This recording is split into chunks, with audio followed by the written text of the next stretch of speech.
Magandang buhay mga bata!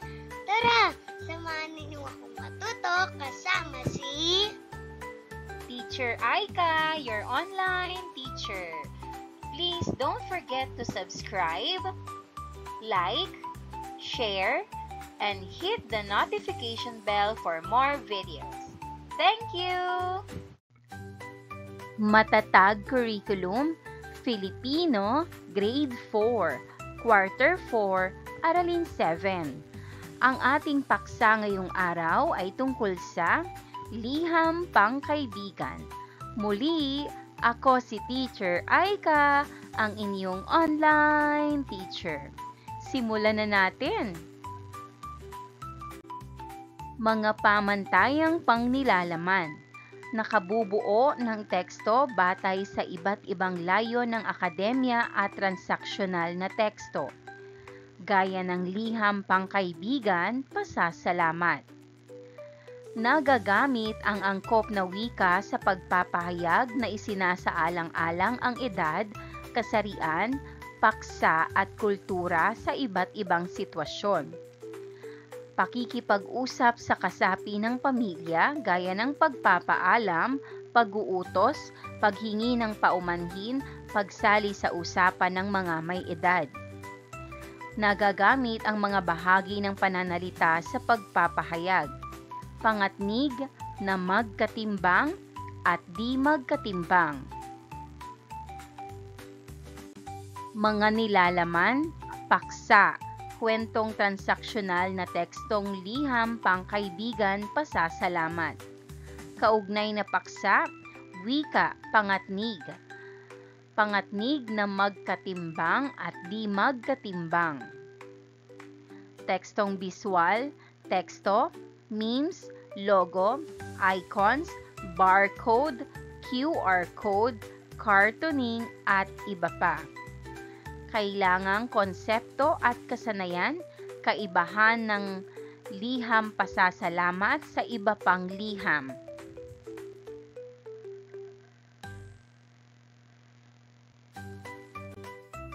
Unang araw.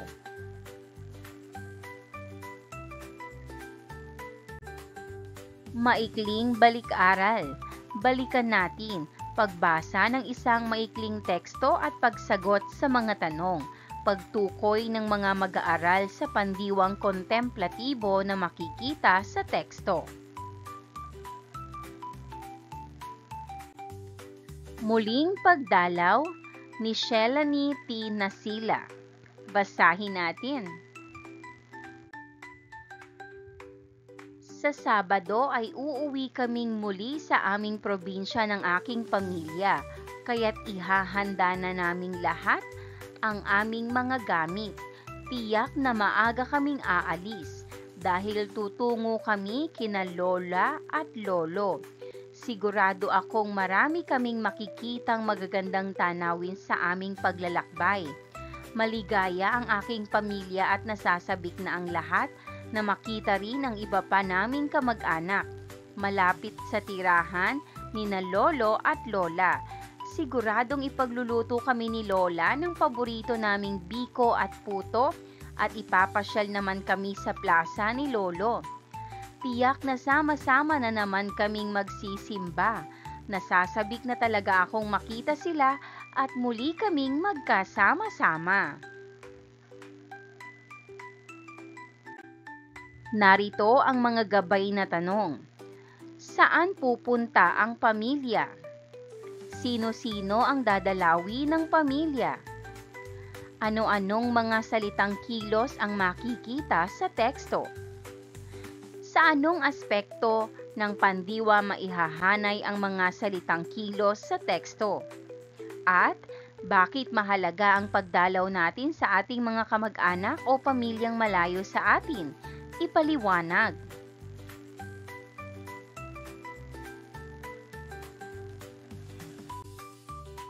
Sagutan natin.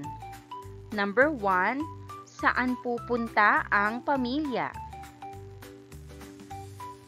Ang sagot, ang pamilya ay pupunta sa probinsya. Number 2, sino-sino ang dadalawi ng pamilya? Ang sagot, dadalawin nila sina lolo at lola at iba pang kamag-anak.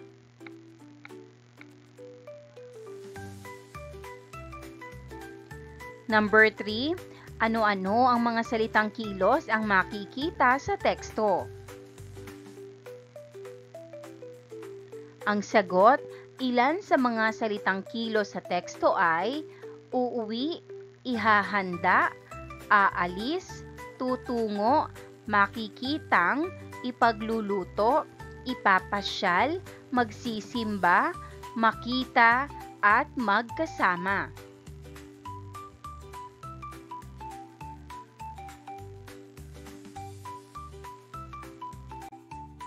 Number 4. Sa anong aspekto ng pandiwa maihahanay ang mga salitang kilos sa teksto? Ang sagot, ang mga salitang kilos ay nasa aspektong perpektibo, imperpektibo at kontemplatibo. Perpektibo o natapos na, ipagluluto, ipapasyal, magsisimba. Imperpektibo o kasalukuyang ginagawa, ihahanda, at makikitang. Kontemplatibo o gagawin pa lang, uuwi, aalis, tutungo, makita, at magkasama. Number 5. Bakit mahalaga ang pagdalaw natin sa ating mga kamag-anak o pamilyang malayo sa atin? Ipaliwanag. Ang sagot, mahalaga ang pagdalaw sa ating mga kamag-anak dahil napapalakas nito ang ugnayan ng pamilya, nakakapag-bonding tayo, nagkakaroon ng kasiyahan at naipapakita natin ang pagmamahal at paggalang sa kanila.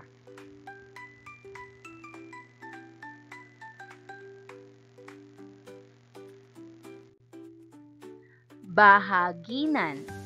Ibahagi ang sariling karanasan sa pag-uwi sa probinsya.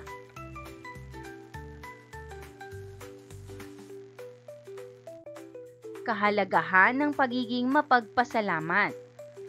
Ang pagiging mapagpasalamat ay mahalaga dahil ipinapakita nito ang pagpapahalaga at pagmamahal natin sa mga taong nagmamalasakit sa atin. Halimbawa, sina lolo at lola ay nag-aasikaso sa kanilang pamilya sa pag-uwi nila sa probinsya sa pamamagitan ng pagluluto ng paboritong pagkain at pagpapasyal sa kanila.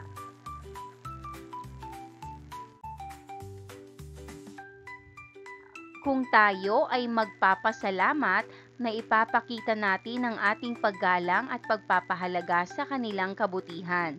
Ang simpleng pagsabi ng salamat po o pagtulong sa kanilang gawain ay isang paraan upang maipadama ang ating pasasalamat. Kapag tayo ay mapagpasalamat, mas nagiging masaya at matibay ang relasyon natin sa ating pamilya at sa ibang tao. Paglinang sa kahalagahan sa pagkatuto sa aralin. Ngayon, babasahin natin ang isang usapan ng magkapatid na si Randy at Lorna tungkol sa kanilang karanasan sa pagdalaw kina lolo at lola. Randy, Ate Lorna, alam mo bang napakasaya ko nung umuwi tayo sa probinsya at dinalaw natin sina lolo at lola. Sobra nila tayong inasikaso doon. Paano kaya natin sila mapapasalamatan? Naku, ako man Randy ay masaya rin dahil ipinasyal tayo ni lolo at ipinagluto pa tayo ni lola ng biko at puto na napakasarap. Alam ko na, gumawa na lang tayo ng liham pasasalamat at ipadala natin ito sa kanila. Tiyak matutuwa sila. Oo nga ate, tama ka. Sige, gawa na natin sila ng liham. Simulan na natin. Mga gabay na tanong. Ano ang pinag-uusapan ng magkakapatid? Ano ang nais nilang ipadala sa kanilang lola at lolo? At tama ba ang naiisip gawin ng magkapatid? Bakit? Bahaginan, pagbabahagi ng sagot ng mga mag-aaral mula sa gabay na tanong ng guro. Paghawan ng bokabularyo sa nilalaman ng aralin. Pagbabasa ng mga salita na makikita sa pangungusap at pagtukoy sa kahulugan nito. Isulat ang sagot sa patlang. Una, masarap na biko at puto ang inihanda ni Lola sa amin. Ang salitang may salungguhit ay masarap. Ang sagot, malinamnam. Pangalawa, sina Randy at Lorna ay labis na nasiyahan sa pagbabakasyon sa probinsya. Ang salitang may salungguhit ay labis. Ang sagot, sobra. Pangatlo, sobrang nasiyahan ng magkakapatid sa pag-uwi sa probinsya. Ang salitang may salungguhit ay nasiyahan. At ang sagot, naligayahan. Pang-apat, nais ni Randy at Lorna ang magpasalamat sa kanilang lolo at lola. Ang salitang may salungguhit ay nais. At ang sagot, gusto. Panglima, maswerte ang magkapatid sa kanilang lolo at lola. Ang salitang may salungguhit ay maswerte. Ang sagot, mapalad.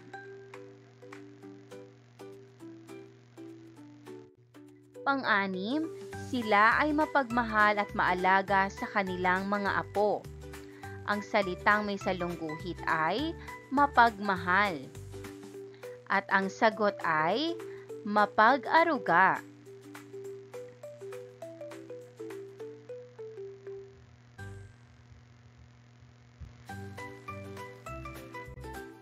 Ikalawang araw.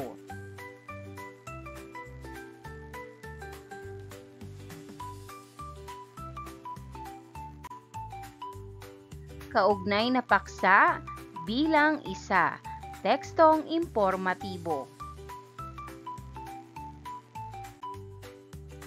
Pagbabasa ng liham pasasalamat na mula sa magkapatid na sina Randy at Lorna.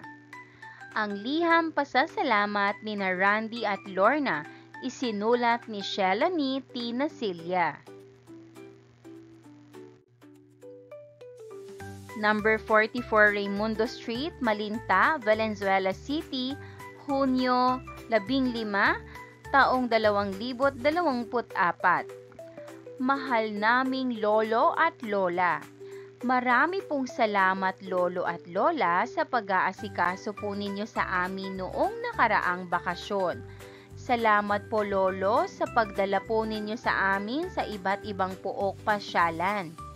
Salamat din po lola sa pagluluto po ninyo sa amin ng masasarap na biko at puto. Pati na rin po ang iba't iba pang masasarap na pagkain na inihanda po ninyo para sa amin. Labis po kaming nasiyahan sa pagbabakasyon po namin sa inyong lugar dahil nakasama po namin kayong muli. Kaya't sa susunod na bakasyon ay nais po naming bumalik muli dyan.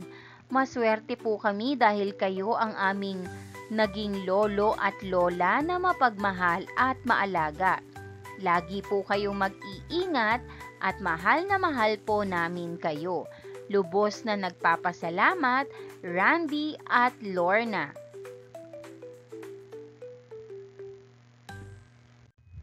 Mga gabay na tanong. Una, sino ang nagpadala ng sulat? Ang sagot, ang nagpadala ng sulat ay sina Randy at Lorna. Pangalawa, para kanino ang sulat? Ang sagot, ang sulat ay para kina lolo at lola. Pangatlo, ano ang aral sa sulat o liham na binasa? Ang sagot, ang aral sa liham ay ang pagiging mapagpasalamat sa mga taong nagmamahal at nag-aasikaso sa atin, tulad ni na lolo at lola. Pang-apat, ano ang sulat o liham ang kanilang ginawa? Ang sagot, ang kanilang ginawa ay isang liham pasasalamat upang ipakita ang kanilang pagpapahalaga sa pag-aalaga ng kanilang lolo at lola. Panglima, kailan tayo nagpapasalamat? Ang sagot, tayo ay nagpapasalamat kapag may taong tumutulong, nagmamahal at nag-aasikaso sa atin.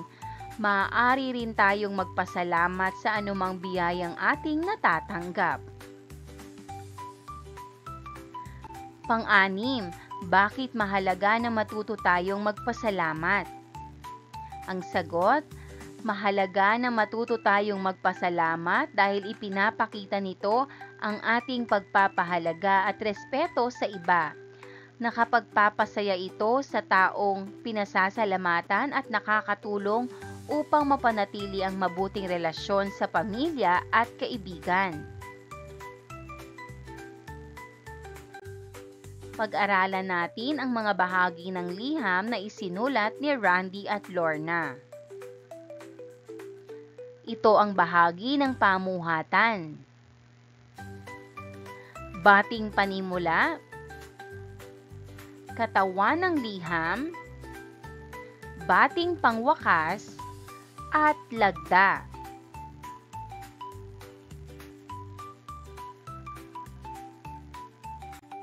Wika, alaman. Pagtukoy sa kahulugan ng liham at mga bahagi nito, tiyaking nauunawaan ang bahagi nito bago talakayin ang uri ng liham. Sagutan natin, ano ang liham? Ang liham ay isang uri ng komunikasyon na isinusulat at maaaring isalin sa papel o elektronikong format tulad ng email. Narito naman ang mga bahagi ng liham: pamuhatan, bating panimula, katawan ng liham, bating pangwakas, at lagda. Ano nga ba ang liham? Ang liham ay isang uri ng komunikasyon na isinusulat at maaaring isalin sa papel o elektronikong format tulad ng email. Ito ay may pangunahing layunin na maipahayag ang isang mensahe o kaisipan sa isang malinaw at organisadong paraan. Ang liham ay maaaring personal o opisyal at ito ay nagkakaiba depende sa layunin at konteksto ng pagsusulat. Mga bahagi ng liham. Una, pamuhatan. Binubuo ito ng tirahan ng sumulat o pinagmulan ng liham. Narito rin ang petsa kung kailan ginawa ang liham.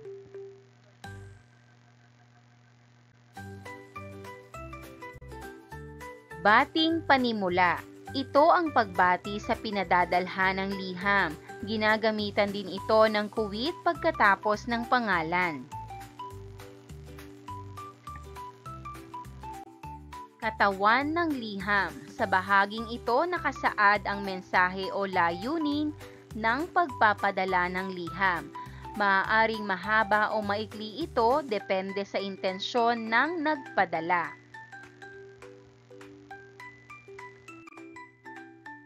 Bating pangwakas. Ito ang magalang na pagpapaalam ng sumulat sa pinadalhan ng liham. Makikita nito ang relasyon ng sumulat sa sinulatan. Ginagamitan din ito ng kuwit. Lagda. Nakasaad dito ang pangalan ng sumulat. Maaaring gamitin sa lagda ang palayaw kung ang sinulatan ay kaibigan, kakilala o magulang kapatid o kamag-anak. Ano-ano naman ang mga uri ng liham? Liham pasasalamat.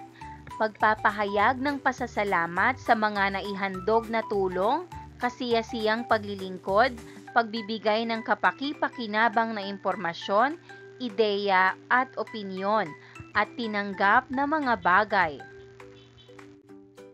Liham pangungumusta. Pagpapahayag ng pangungumusta o pakikibalita sa taong malapit sa iyo upang alamin ang kaniyang kalagayan sa kasalukuyan. Liham pagbati. Pinadadalhan ng liham pagbati ang sino mang nagkamit ng tagumpay, karangalan o bagay na kasiyasiya. Ganito ring uri ng liham ang ipinadadala sa isang nakagawa ng anumang kapuri-puri o kahangahangang bagay sa tanggapan. Liham paanyaya. Taglay ng liham na ito ang paanyaya sa pagdalo sa isang pagdiriwang, maging tagapanayam o gumanap ng mahalagang papel sa isang partikular na okasyon. Liham tagubilin. Nagrerekomenda o nagmumungkahi ang isang individual o tanggapan kung may gawaing nararapat isang guni sa bawat nagpapakilos ng gawain upang magkatulungan ang mga kinauukulan sa katuparan ng nilalayon nito. Liham pagsang-ayon. Liham na sumasang-ayon at nagpapatibay sa isang kahilingan o panukala na makabubuti sa operasyon ng isang tanggapan. Maaaring samahan ng kondisyon ng pagsang-ayon kung kinakailangan.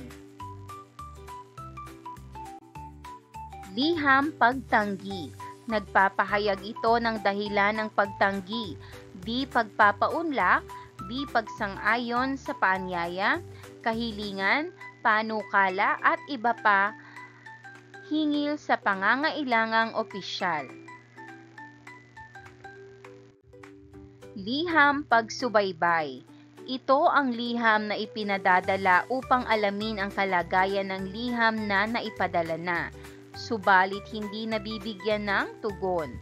Nagsisilbi itong paalala upang bigyang aksyon ang naunang liham. Ang uri ng liham na nararapat subaybayan ay ang liham kahilingan, paanyaya at maging ang pag-a-apply o pamamasukan sa trabaho. Sa pagsulat, magalang na banggitin sa liham ang petsa at layunin ng naunang komunikasyon. Liham pagbibitiw. Liham na nagsasaad ng pagbibitiw ng isang kawaning nagpasyang huminto o umalis sa pagtatrabaho, bunga ng isang mabigat at mapanghahawakang kadahilanan. Liham pakikiramay. Liham ito na ipinadadala sa mga kaopisina, kaibigan, kakilala, kamag-anak na nakaranas ng sakuna o masamang kapalaran tulad ng pagkakasakit, bagyo, lindol, baha, sunog, aksidente o ano pamang sakuna, ngunit buhay pa. Nilalaman ng liham ang lubos na pakikiramay sa sinapit sa sakuna at ang tulong na nais ipaabot ng tanggapan sa biktima. Nararapat na maipadala agad ito sa kinauukulan matapos mabatid ang pangyayari. Pinatnubayang pagsasanay. Wika husayan. Tukuyin ang bahagi ng liham. Panuto, isulat ang wastong bahagi ng liham sa loob ng kahon. Sagutan natin. Pamuhatan, bating panimula, katawan ng liham, bating pangwakas, at lagda.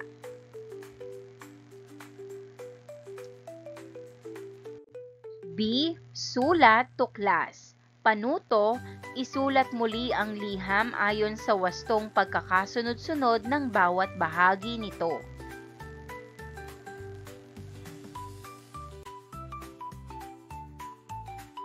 Narito ang mga detalye. Una, Rosario. Pangalawa, number 14 Ibayo Street, Karuhatan, Valenzuela City. Mahal kong Rita, Kuwait. Batid ko ang kalungkutang nadarama mo. Ako ay taus-pusong nakikiramay sa iyong pamilya dahil sa paglisan ng iyong ama. Dasal ko sa poong may kapal na bigyan ka ng kalakasan at gabayan sa araw-araw. Palagi kitang ipagdadasal at ganoon na rin ang iyong pamilya. Lubos na pakikiramay. Narito ang tamang pagkakasunod-sunod ng liham. Pamuhatan, number 14 Ibayo Street, Karuhatan, Valenzuela City. Ika-23 ng Marso, taong 2025. Bating panimula, mahal kong Rita, Kuwait. Katawan ng liham, batid ko ang kalungkutang nadarama mo. Ako ay taus-pusong nakikiramay sa iyong pamilya dahil sa paglisan ng iyong ama. Dasal ko sa poong may kapal na bigyan ka ng kalakasan at gabayan sa araw-araw. Palagi kitang ipagdarasal at ganoon na rin ang iyong pamilya. Bating pangwakas, lubos na nakikiramay, Kuwait. Lagda, Rosario. C. Hulaan mo. Panuto, isulat ang uri ng liham na tinutukoy ng bawat pangungusap sa patlang. Number 1. Liham na ipinapadala sa sino mang nagkamit ng tagumpay, karangalan o bagay na kasiyasiya. Ganito ring uri ng liham ang pinapadala sa isang nakagawa ng anumang kapuri-puri o kahanga-hangang bagay sa tanggapan. Ang sagot, liham pagbati.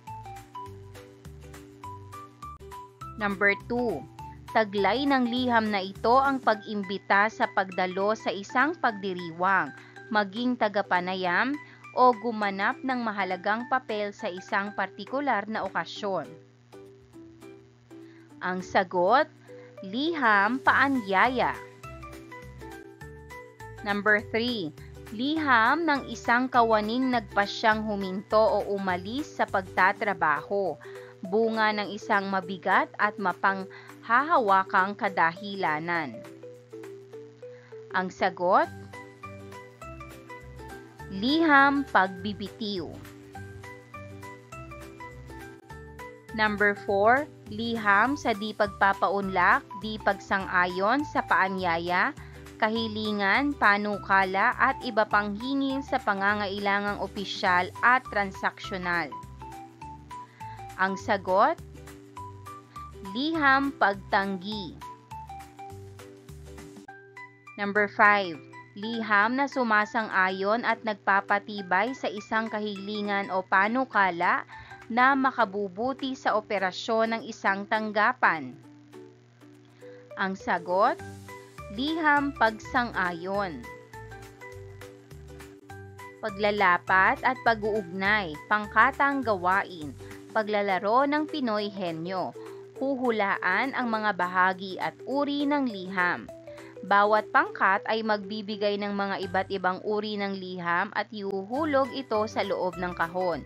Sa pamamagitan ng bawat kinatawan ng pangkat ay bubunot sila ng isang liham at babasahin ito sa klase.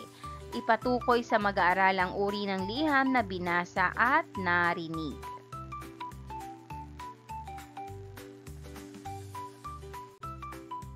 Ikatlong araw.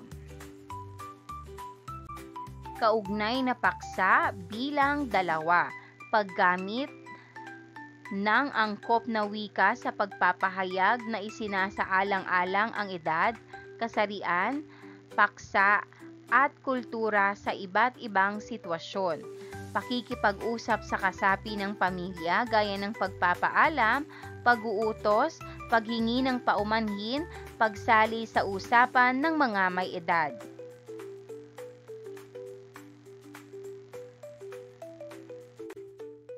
Basahin natin ang kwento tungkol sa Maunawaing Mga Anak. Ito ay isinulat ni Shelanie T. Nasilia. Tuwing Linggo ang natatanging araw ng pamilya Cruz na kung saan ay sama-sama nilang ginagawa ang iba't ibang gawain. Ito kasi ang araw na kung saan ay walang pasok sa paaralan at opisina. Ito ang araw ng pagsisimba at pamamasyal ng pamilya. Kaya't inutusan na ni Nanay Celine ang magkapatid na sina Randy at Lorna.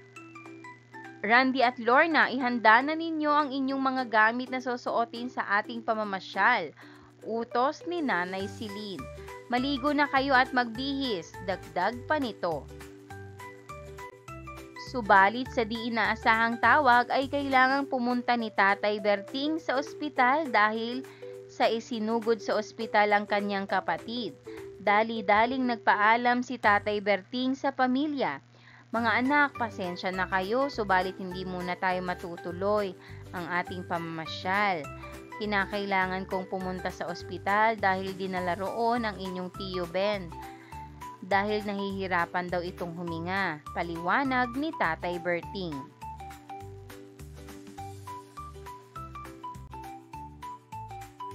Saglit na lumayo ang mag-asawa at nag-usap. Pinag-usapan nila ang halagang kakailanganin sa ospital.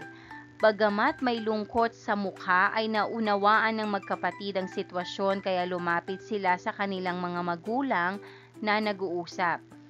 Pasintabi po itay, inay, huwag po kayong mag-alala. Nauunawaan po namin ang sitwasyon. Wika ni Randy.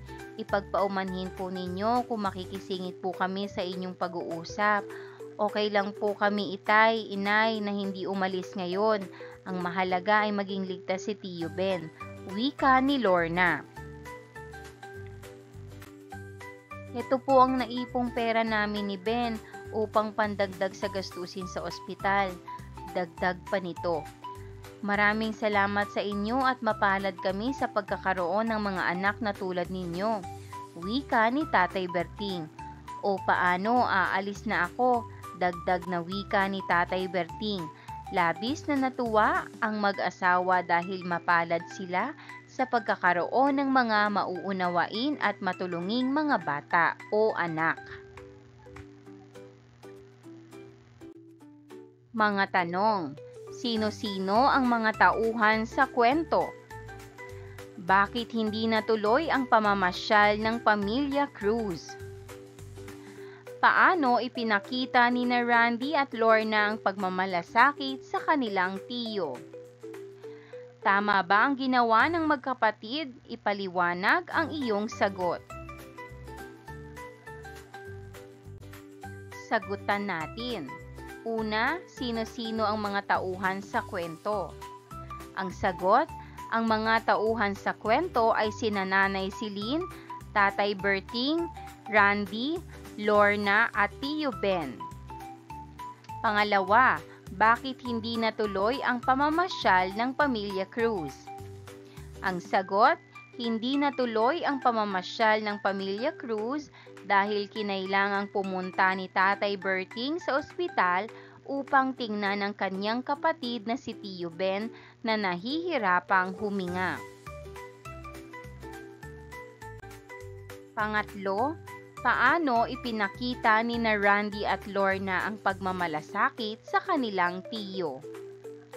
Ang sagot, ipinakita ni na Randy at Lorna ang pagmamalasakit sa kanilang tiyo sa pamamagitan ng pag-unawa sa sitwasyon, pagsuporta sa kanilang mga magulang at pagbibigay ng kanilang naipong pera upang makatulong sa gastusin sa ospital. Pang-apat, tama ba ang ginawa ng magkapatid? Ipaliwanag ang iyong sagot. Ang sagot, oo, tama ang ginawa ng magkapatid dahil ipinakita nila ang pagiging responsable, maunawain at matulungin sa kanilang pamilya.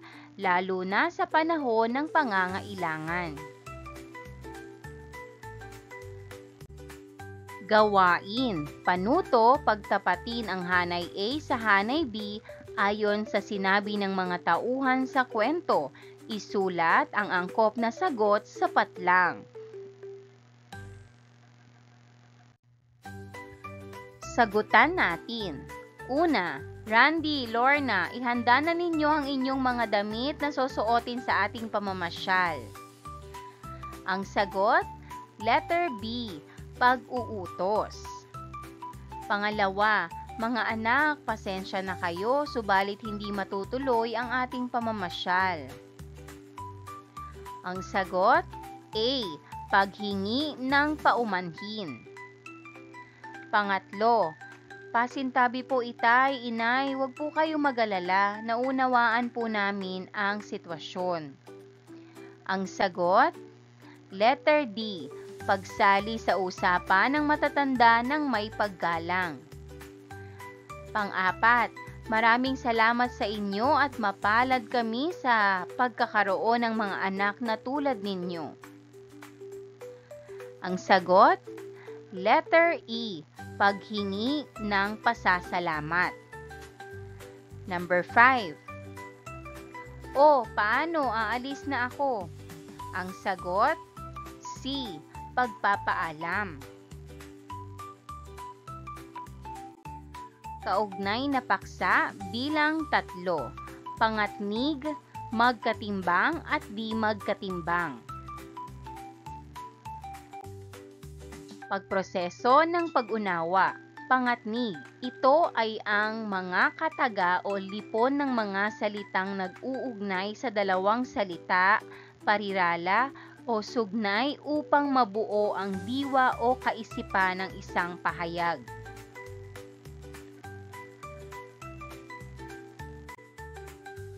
Pangatnig na magkatimbang. Pinagbubuklod ang kaisipang pinag-uugnay. Halimbawa, o, ni, maging, at, ti, at, kundi. Bumili ako ng ubas at mansanas. Maging ang lupaing iyan ay sa aming angkan.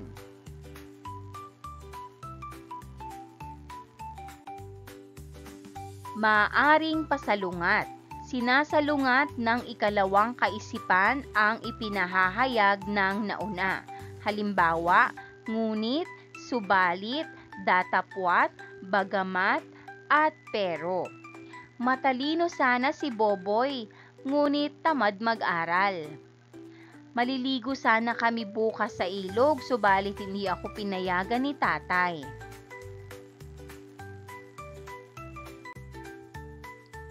Pangatnig na di magkatimbang.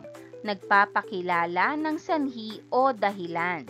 Halimbawa, dahil sa, sapagkat, palibhasa, kung, kapag, pag, kaya, kung gayon, sana. Ubos-ubos biyaya si Arnel, palibhasa ay anak mayaman. Dadalo ako sa pagdiriwang bukas kung pupunta rin si Vina. Mahirap ang buhay kapag nagsisikap siyang makapagtapos ng pag-aaral. Ugnay salita. Magbigay ng mga salitang may kaugnay sa salitang respeto. Ano ang una ninyong naiisip kapag narinig ang salitang respeto?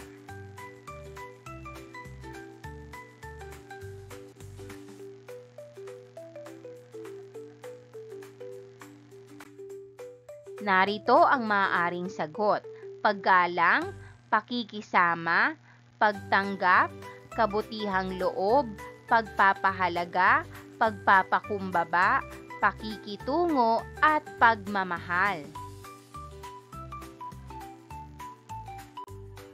Bigkas tula. Pagbasa ng isang tekstong naratibong tulang pambatang pinamagatang Respeto sa Iba ni Dr. Andelaine R. Tahanlangit.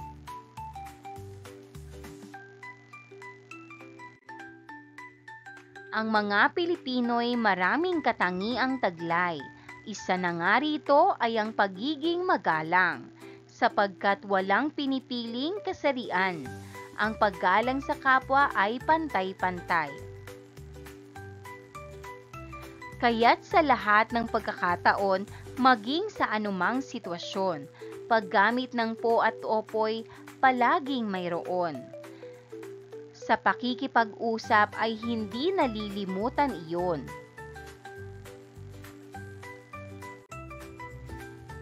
Sa pag-uutos at pagsali sa usapan, sa paghingi ng paumanhin at pamamaalam, kaya't lagi nating pakatatandaan ang angkop na mga salitang tanda ng paggalang.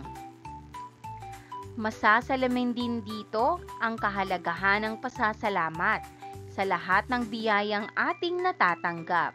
Dahil sa ating pag-ibig na wagas, tanda ng kabutihang taglay nating lahat.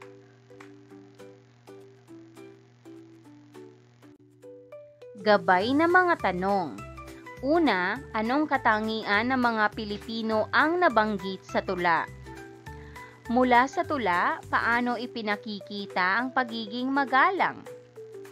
Ano ang masasalamin sa pagiging magalang? Mahalaga bang magpasalamat sa mga biyayang ating natatanggap? Patunayan. Anong mga angkop na salita ang dapat gamitin na nagpapakita ng paggalang? Bilang isang mag-aaral, paano mo ipinakikita ang paggalang sa nakatatanda? Bakit mahalagang gumamit ng angkop na salita sa anumang sitwasyon? Sagutan natin. Una, anong katangian ng mga Pilipino ang nabanggit sa tula?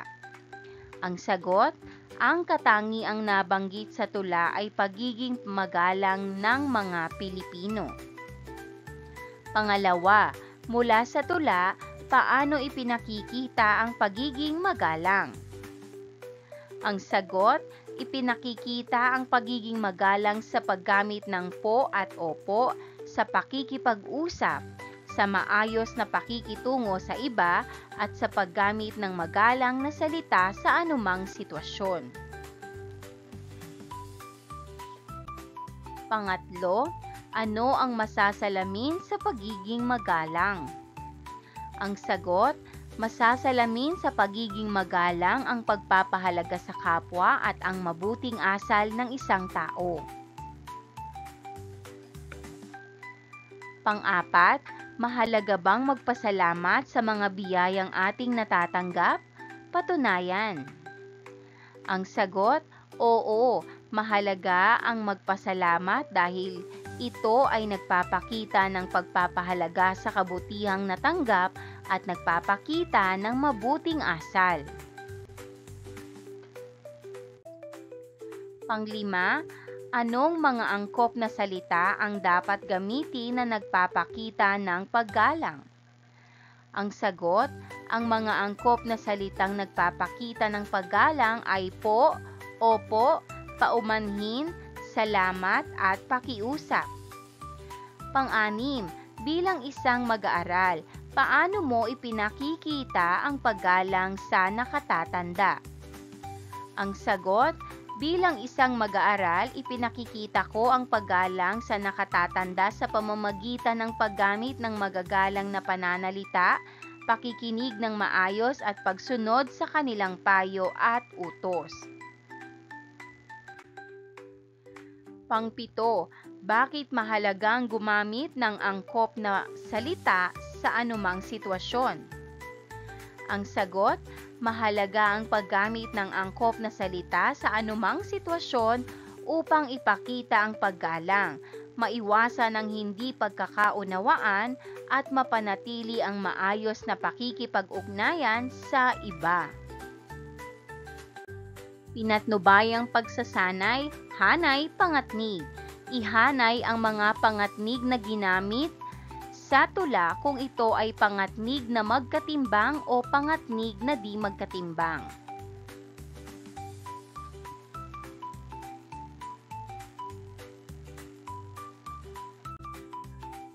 Sagutan natin.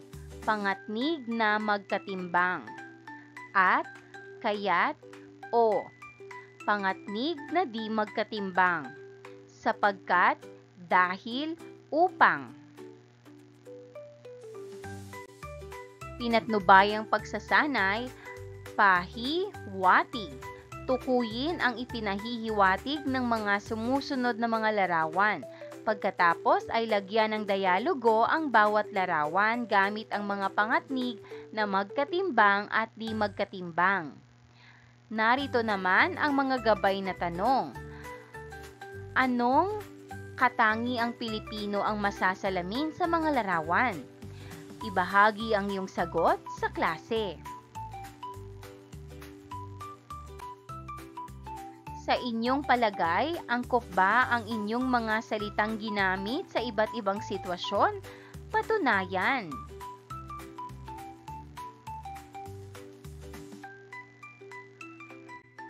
Ika-4 na araw, paglalapat at pag-uugnay.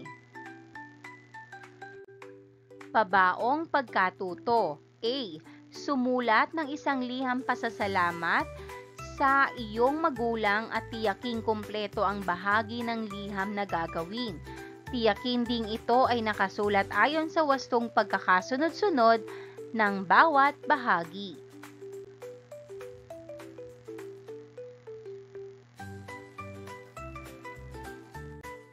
B. Isulat ang tama o kung wasto ang ipinapahayag ng pangungusap at kung mali ay palitan ang pamaling salita sa pangungusap. Una, ang liham pasasalamat ay tumutukoy sa pagpapadala sa sinumang nagkamit ng tagumpay, karangalan o bagay na kasiyasiya. Ang sagot? Mali. Ang tawag dito ay liham pagbati. Pangalawa, taglay ng liham pakikiramay ang pag-imbita sa pagdalo sa isang pagdiriwang, maging tagapanayam o gumanap ng mahalagang papel sa isang partikular na okasyon. Ang sagot? Mali. Ang tawag dito ay liham paanyaya.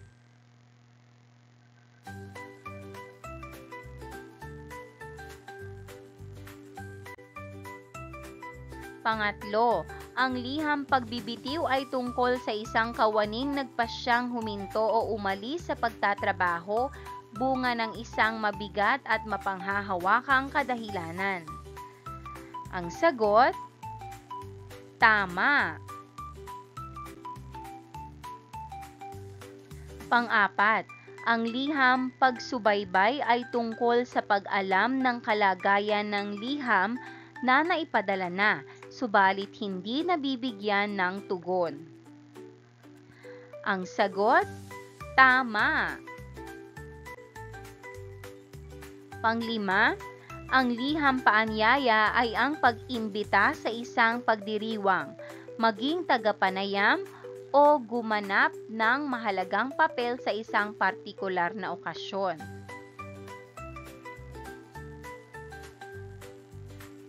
Ang sagot? Tama.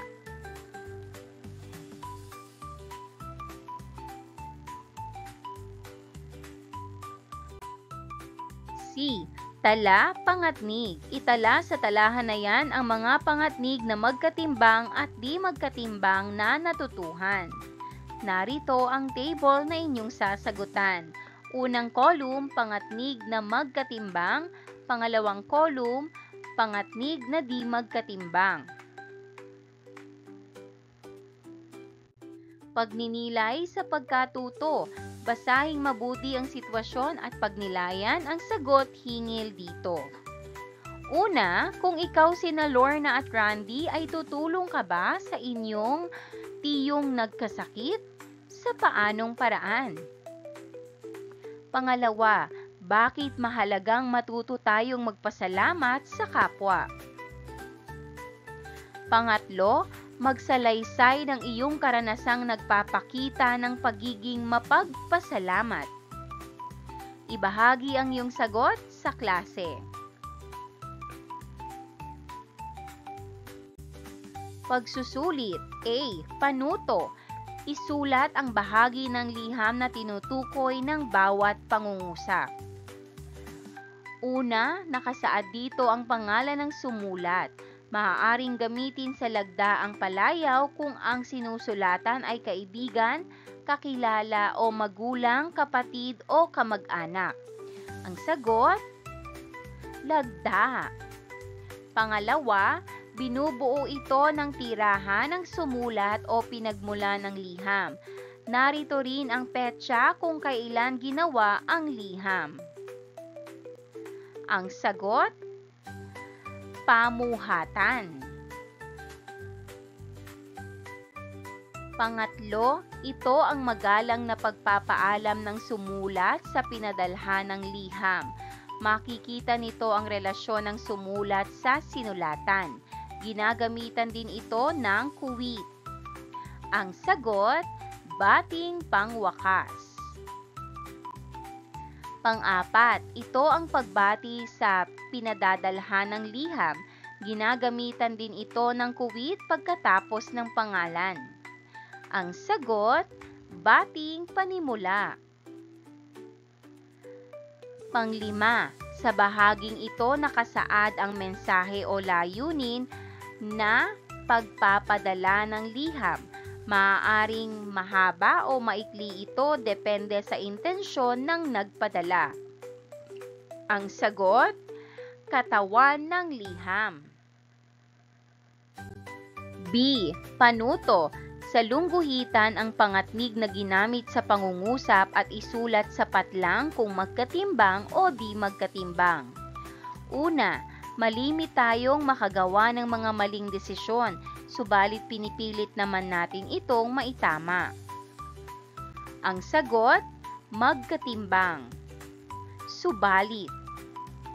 Pangalawa, maraming pangarap si Boyet sa buhay kaya nag-aaral siyang mabuti. Ang sagot, di magkatimbang, kaya. Pangatlo, parehong paborito ni Karen ang mangga at kahel. Ang sagot, magkatimbang at. Pang-apat, ayon sa awitin ni KZ Tandingan, sino nga ba ang dapat piliin?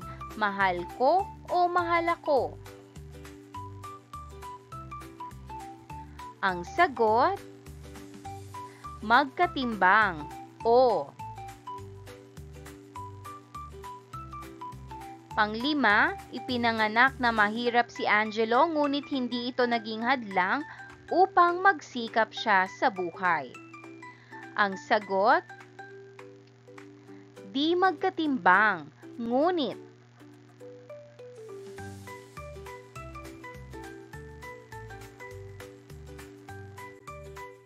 C. Panuto, basahin ang bawat pahayag at isulat ang tama kung wasto ang paraan ng pakikipag-usap sa matatanda at mali naman kung hindi. Una, mahalaga ang paggamit ng mga magagalang na pananalita sa pakikipag-usap sa matatanda tulad ng po at opo. Ang sagot, tama. Pangalawa, kailangang magpasintabi muna kung nais makipag-usap o mayroong importanteng sasabihin sa dalawang matandang nag-uusap. Ang sagot, tama. Pangatlo, kapag nakikipag-usap sa matatanda ay maaaring tawagin sila sa pangalan lamang nila. Ang sagot, mali.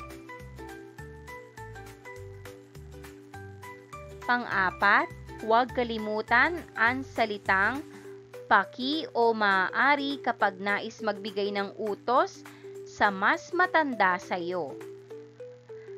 Ang sagot, tama. Panglima, mahalaga ang paghingi ng paumanhin sa kapwa, maging bata man o matanda. kapag nakagagawa tayo ng pagkakamali? Ang sagot, tama.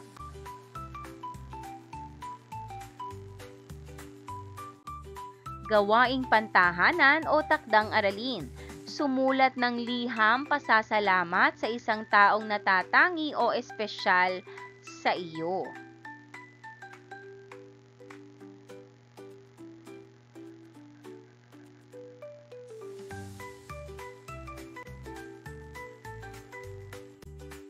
Maraming salamat sa panonood. Huwag kalimutang i-like at mag-subscribe para sa higit pang educational content. I-click ang bell icon para ma-update ka sa ating mga bagong video. Salamat!